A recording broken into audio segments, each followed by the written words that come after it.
Bonjour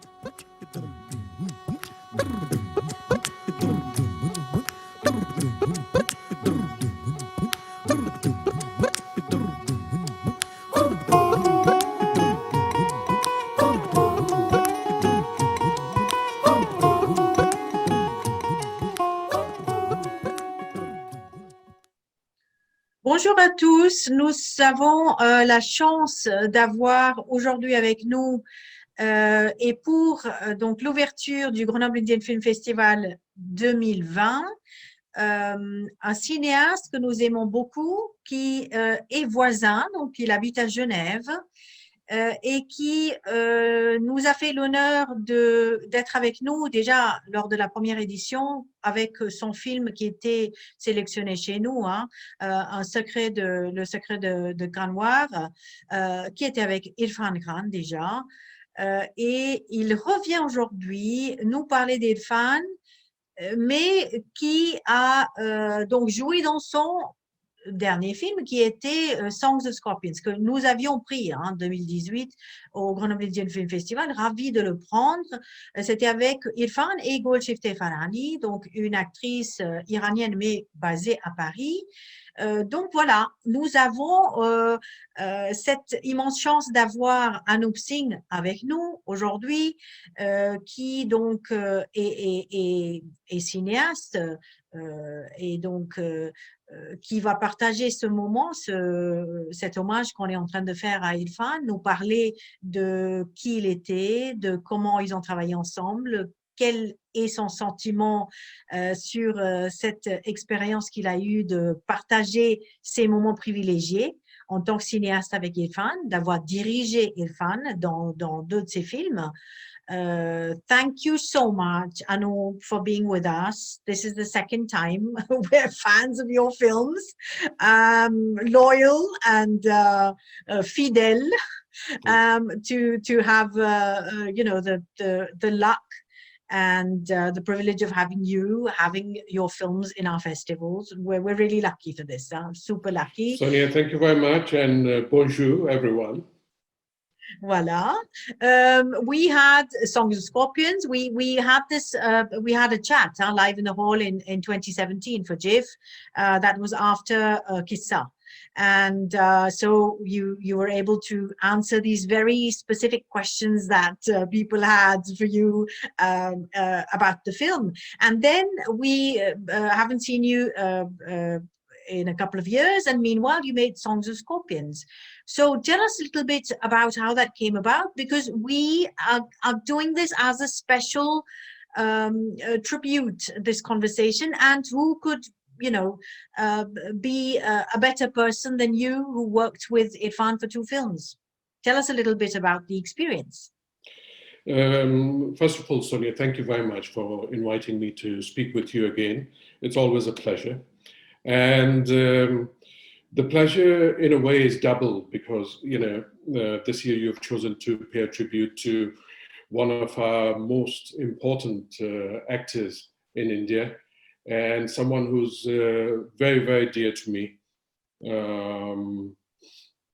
without whom I really consider him my muse, someone who inspires me and continues to, despite the fact that he's not there now physically, but he's with me all the time. And I'll explain that later, why I feel that he's constantly next to me.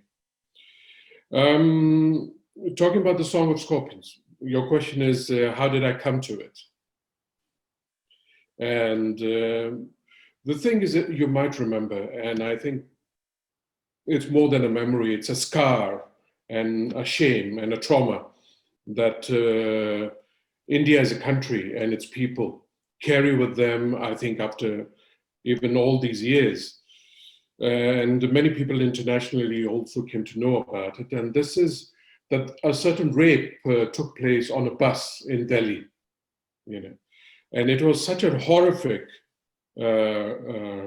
assault on a young woman that I think it really tore all of us apart.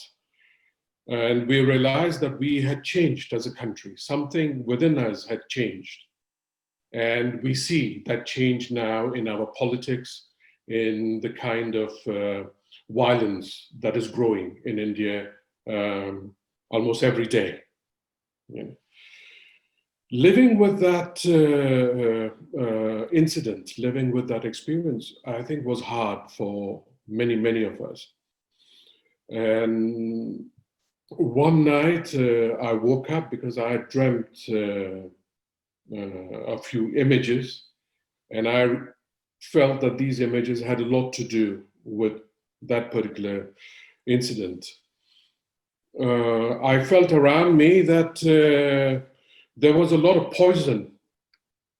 And I don't really mean that there's this poison only in India. I think there's a kind of poison around us globally at the moment that we keep on breathing. You know, it is the environment, it is our politics, it is our reaction or relation or response to what we are going to do about our environment. It is the brutality and indifference and growing violence all around us. You know, these are the poisons that we keep on breathing in.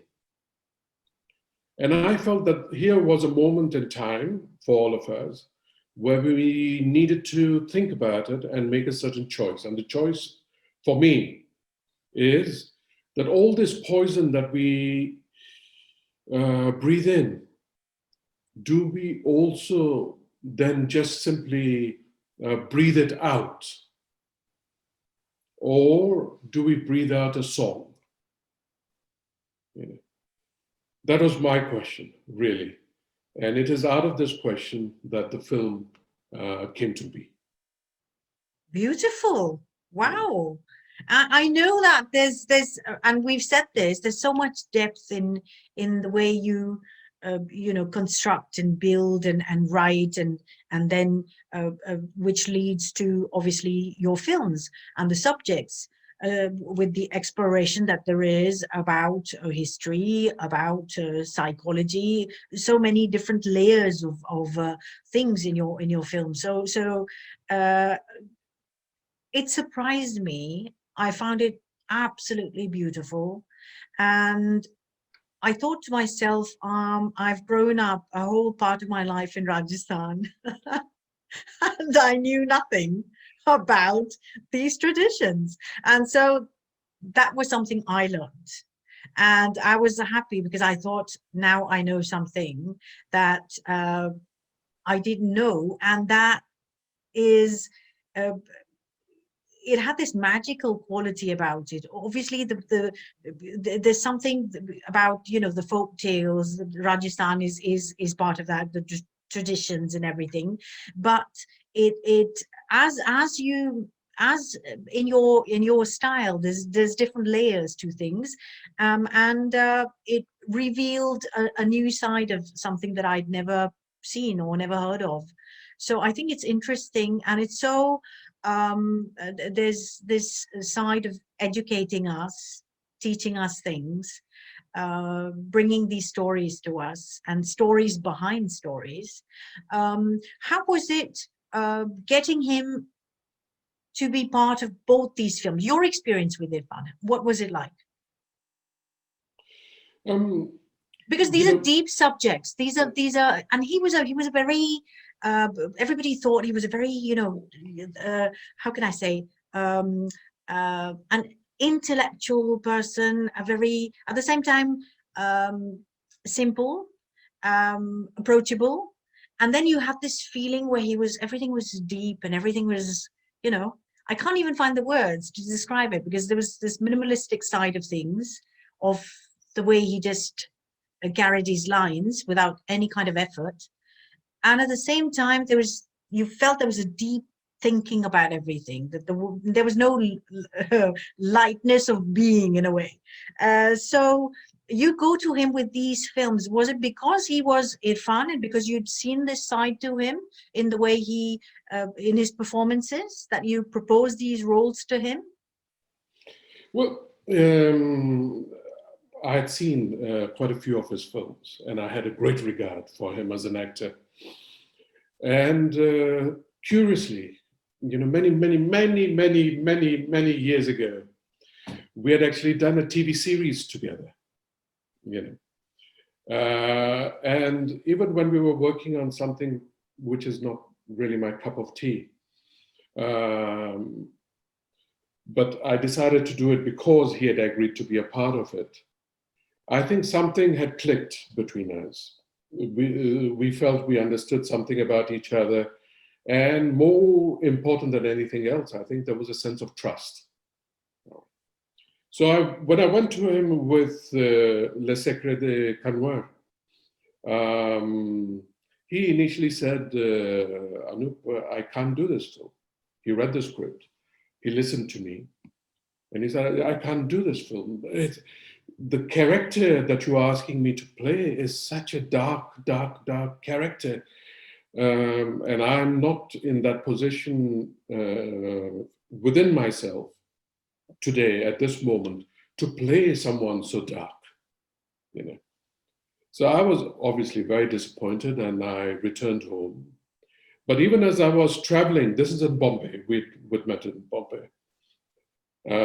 But even as I was traveling back towards my house, I kept on thinking as to what he had said. And then I asked the driver of the taxi to turn around and take me back. And I called Irfan and I said, I'm just coming back, give me 5 minutes. He said, yeah, please come. So I went to his place and I said, what you said, it sort of surprised me. And I don't think you're right at all. He said, tell me.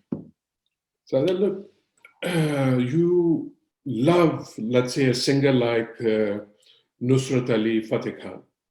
In the West, he's like one of these great opera singers. All right. He has this wonderful, plump presence. And he sings with a passion, and he has a voice that can break through glass, And Nusrat is a great Sufi singer.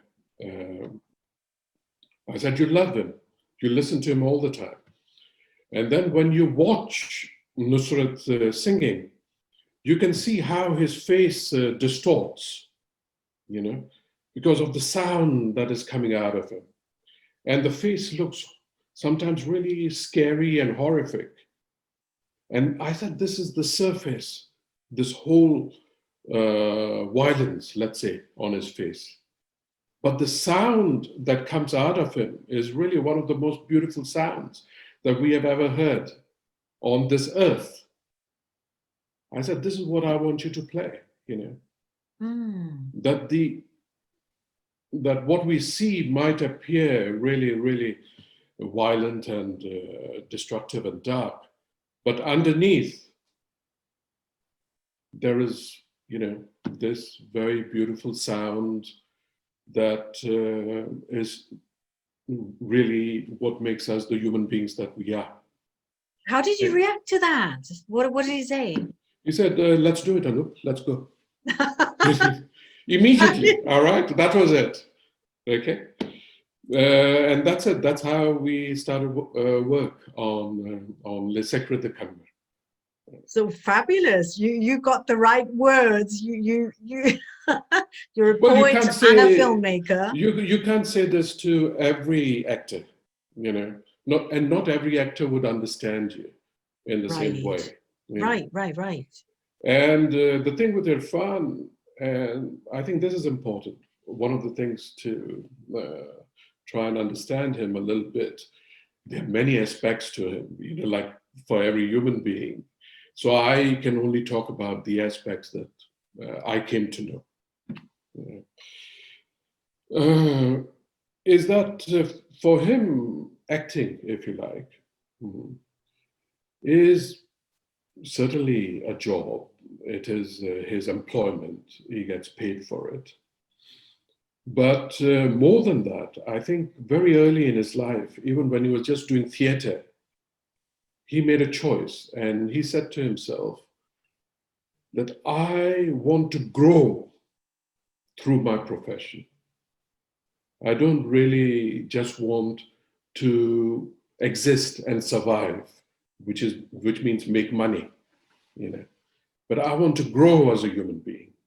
I want to learn, and I want to know. And I think acting really allows me that, to know myself. You know? That it can take me to depths, and it can challenge me in terms of my habits, the way perhaps no other profession for him could do it.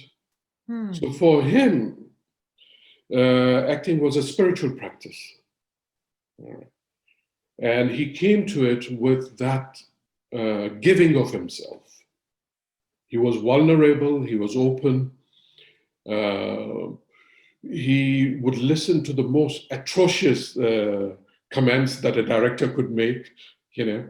And out of it, he would try and find what it is for him that would be a truth not only for the character, but a truth for himself.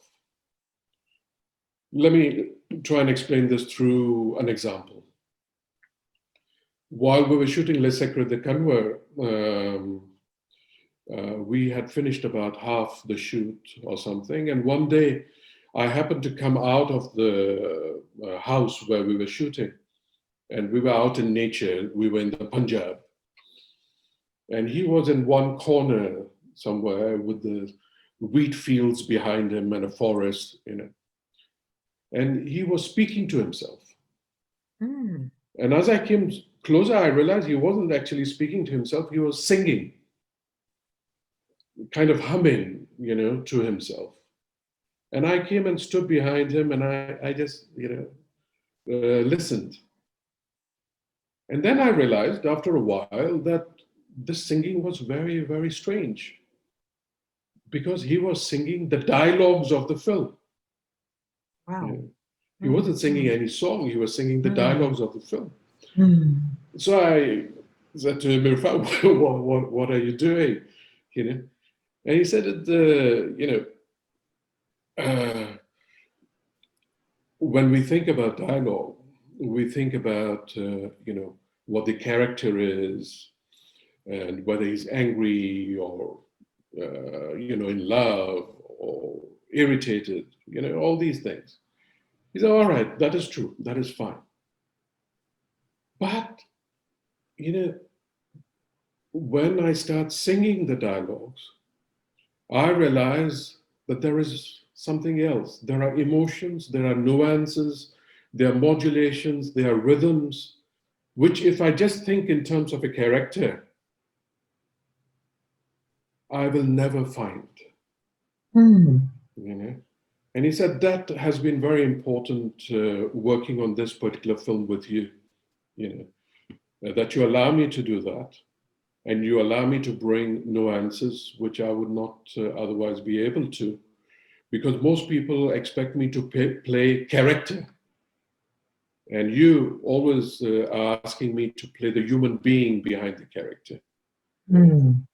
And I worked very hard, and I realized that the way I can do what you're asking of me is to allow the whole music that is a human being to emerge in some way. You know? And that is what he did. He was constantly looking in his performances for ways to become a better human being. You know? And this was one of the things that he found during that work that we did together. Very interesting, huh? Very, very interesting. I think it's also a good message to filmmakers, what else they can explore and what other techniques there are, and how to come to roles and how to come to performances, even for actors.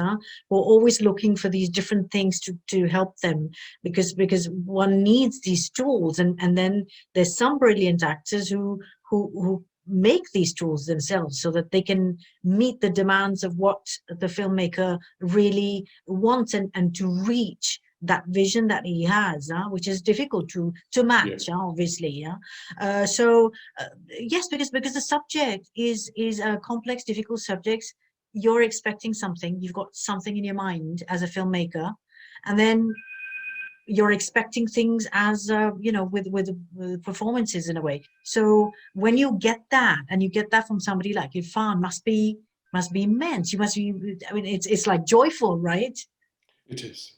It is, because, one of the things between an actor and a director is really trust. And how vulnerable can you allow yourselves to become with each other? Usually there are all kinds of, walls that we keep. Also all kinds of secrets.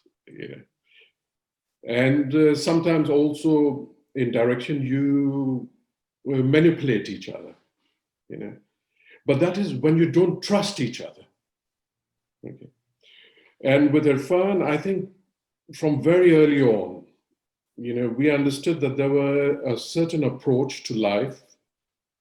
And for us, cinema was just an extension of that approach. It was not separate from the kind of life that we want to live, or the kind of human beings that we want to become. For us, the two things really are together. Mm.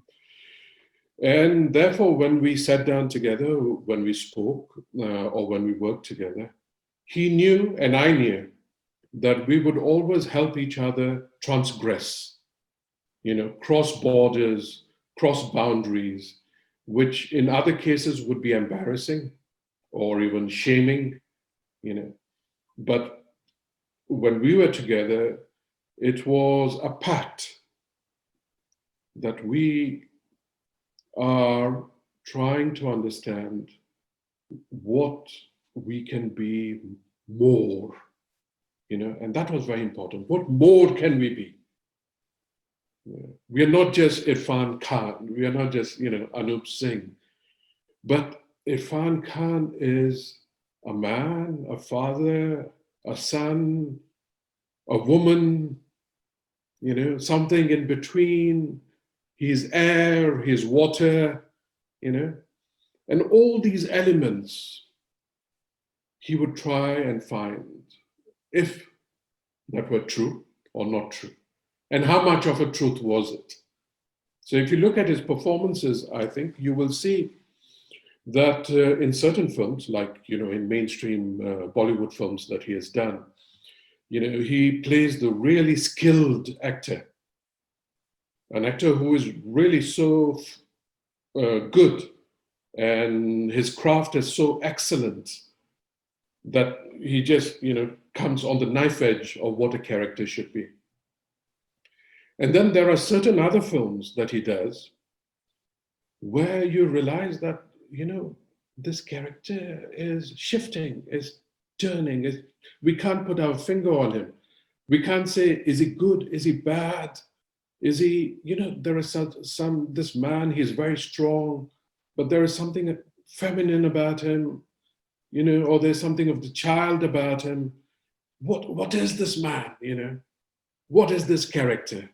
And we are left with a sense of wonder. And that wonder comes into us. And we realize, as audience, my God, he is telling us about ourselves. That we, somewhere deep down, are much more than what we think we are. And I think that is the power and the reach that IRRFAN had on his audiences. They didn't really just watch him because of the great actor he was, but they watched him because somehow he went deep into themselves, into them, and managed to convince them that they could be more, that life for them could be more. And I think that was a gift that he gave to all of us. Right, that is the legacy that he has left us. Absolutely. It never left you, none of his performances left you not feeling for the person, and not saying, well, obviously, at the moment you're linked with anything with filmmaking, you're always looking also at the technical side and always questioning yourself about how did you do it? I mean, how is this possible? So that's super interesting. It's like I said, it's interesting for young filmmakers, but we were also speaking about IRRFAN with Tanishta, and how he directed her in a film. And then we spoke about Irfan with Preeti Gupta, a producer who produced Karva with Irfan. So Yes. and everybody had this just what you said, with him just being so right with his emotions and what he wanted to play and how he wanted to do it, which appeared so simple, which appeared effortless, and at the same time was so profound and so accessible to everybody, like universal in a way. But that's also, I'm saying that this is a good thing, it's a compliment for you, but this also came from the subjects that he and the films that he picked up. Absolutely. Yeah, and I think that he knew how to recognize beauty in a script, in a story, and work towards that story. If he felt that at the beginning he was not able to do it, and later he changed his mind, it surely was a challenge. It surely was a challenge. And then we now, knowing his work, we all question ourselves and think, but could there be anything challenging for Irfan Khan? And then it's reassuring for an actor to say, well, yes, even somebody as big as Irfan had his moments of doubt and felt that in front of a film of Anu, he said, no, I can't do this, because this is further exploration of myself and who I am. So I think it's so important for people to hear this and to understand that filmmaking is not a box. You walk into the box, you do what you got to, and then you come out.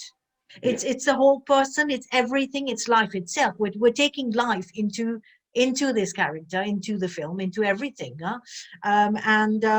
It's important that filmmakers hear this. Tell me about Songs of Scorpions, because there I hear Golshifteh speaking in in this Rajasthani dialect, and I go, oh my goodness, this is so fabulous. So many challenges in that film. So how is that? How is it working with that, with Songs of Scorpions? Both of them, huh? First Wonderful of all, actors, two fabulous actors, huh? Let me tell you some good news first, and that is that the Song of Scorpions, Les Chants de Scorpion, is going to be released in France, either later this year or early next year. Fabulous. Depending on the cinemas when they open. Yeah. Right.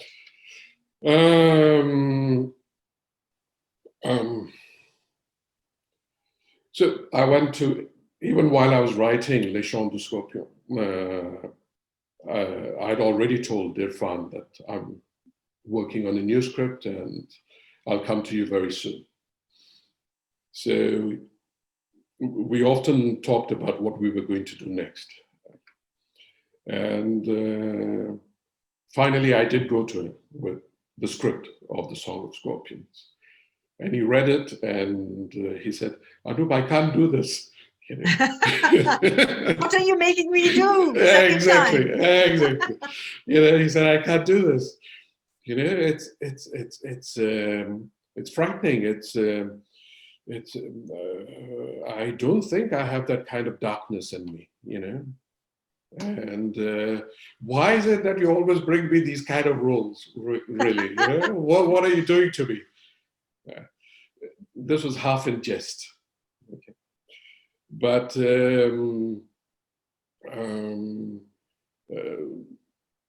it took him, I think it took him about a week to read the script again and again. And finally, one night, we were having a drink together, and he said, there's no way I can not do this film. I have to do it.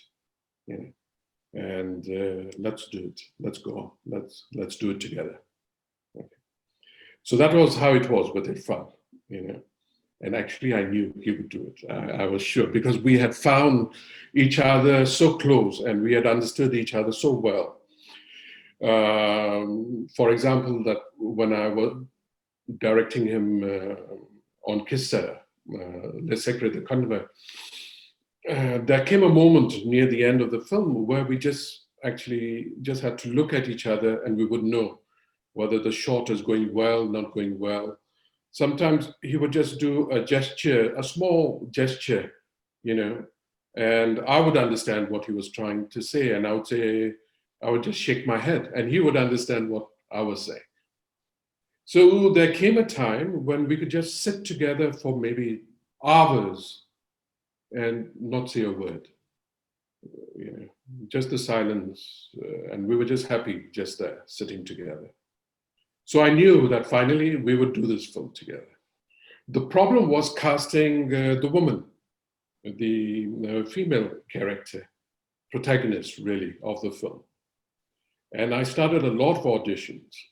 And there are some magnificent actors in India, as you know.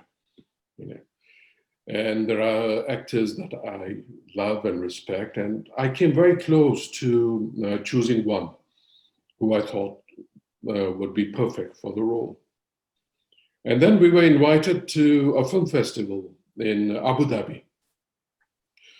And Irfan and I, we both went. And then we met Golshifteh. She'd come to see Le Secret de Kanwar. And she liked the film very much. And then she came and met us after the screening. And then for the next 3 days, we just spent all our time together, the three of us, you know. And the more I came to listen to Golshifteh, you know, she is a woman who lives in exile. She was basically thrown out of her country, Iran, for being a rebel. And here was a woman who, and she would talk about it very openly, about you know, how much she missed this sense of home, how much she missed her culture, how much she missed her family and her friends and her countrymen, you know. And you could see the sense of great loss that she carried. But never in all that she described did I feel a sense of resentment or of bitterness. You know, it is as though she took all this pain and made it something else. She made it into a yearning, into something to hope for. And that hope she tried to concretize in her work. You know, as though she would find home in her work. That came through very clearly, just listening to her. And at the end of 3 days, we were then ready to leave the festival. One evening, it was just Irfan and I together, and he was watching me, and I said, what? He said, you're going to cast her, aren't you? I can see you're going to cast her. I said, yes, I'm going to cast her. You know. So that's how we came to Golshifteh. I felt that this film was really a film about a person who suddenly is thrown into exile. Exile from her own body, exile from her community, exile from a sense of belonging. You know, from one day to the next, you know, she loses it all.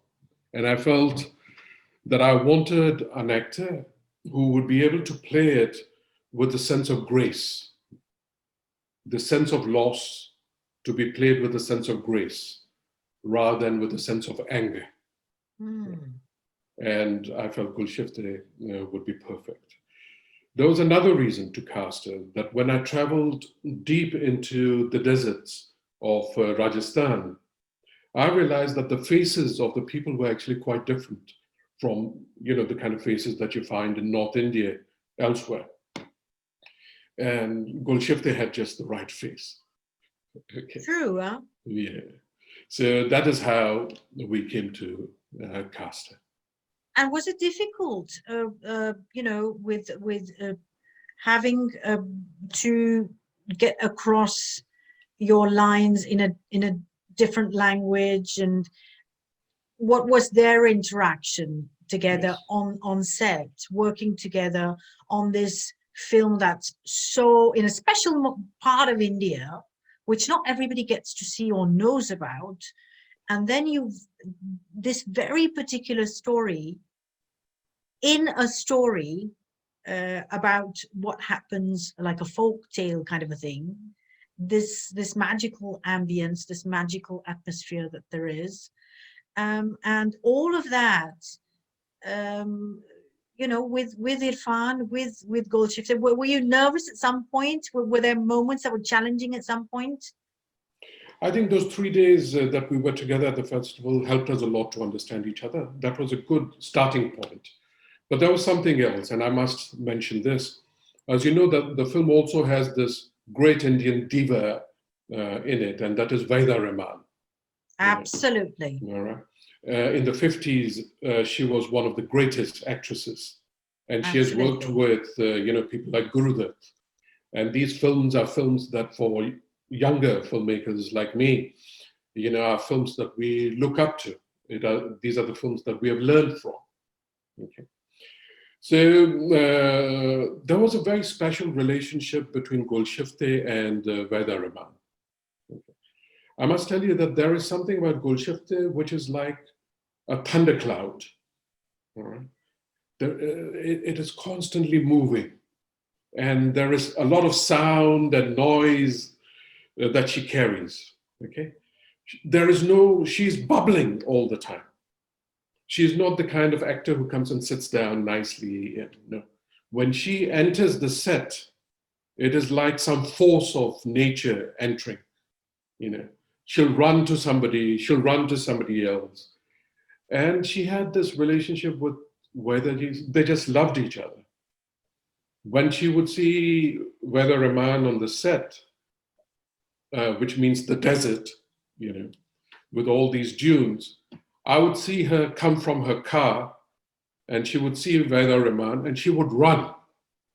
Okay, she would just run up the desert, run up the dune, and Vaida Rahman would be, let's say, standing, you know, and she would just bang and hug her. And I always felt that they are going to, you know, this Vaida Rahman is very old. She's in her 80s now, you know. And I felt this poor old woman, she's going to die in this desert because of this passionate hugs given by Golshifteh, you know. But they just loved each other, and I would often see Vaida Rahman sitting on a chair and Golshifteh sitting in her lap, feeding each other, like really daughter and mother. That was beautiful to see for me, really, really beautiful. You know. And then when it came to working with Irfan, there was something very strange, and I really, really salute Irfan for bringing this quality, not only to the film, but also to their way of working. That strangely, he was like a very good friend. You know, he was there at every moment. But I felt that there was something that he kept of himself away from her. That there was a part of him that he would just not give in to, you know. And Golshifteh, she can be like a baby, you know. She can climb onto your head like a monkey. She can sit on your lap. She can just, you know, dig into your nose. She has no boundaries, that girl, all right? As an actress, she is full of curiosity about other people. And Irfan, I could see keeping this little distance, and that is exactly what we wanted in the film. That he would sing to her, for instance, he would sing to her. But even when he sang to her, there would be a little distance. And I think that is what comes across, I hope, in the film. That here is a man who is passionately in love with this woman. But there is something there that he can't tell her. You know, that there's something that he's done to her that he can never talk about. He might feel guilty about it. He might be sorry about it, you know, but he has done it. And it is something so inhumane, you know, that it changes him as a person. Okay. But it also separates him from the one person who can make his life beautiful. So I think these were the kind of plays that happen sometimes between actors. That they try and find for themselves what will not only work in their relation together, but in their relation also that they can then carry into the film. Thank you so much, Anup. It's not been, we haven't had much time, but in this time that we've had, we've shared something, and I've gone into this depth of what you've lived. And I think that the viewers listening to this interview, filmmakers, all the students from FTI, Pune, from Kolkata, you're an ex filmmaker from there, who are trying to find their energy right now, trying to get inspired right now, trying to live through this crisis, trying to write every day, work on their projects, will get the energy and the boost for having listened to this, for having said, me too, I want to do something similar. It's so precious. It's so important to share this, because this is the essence of everything.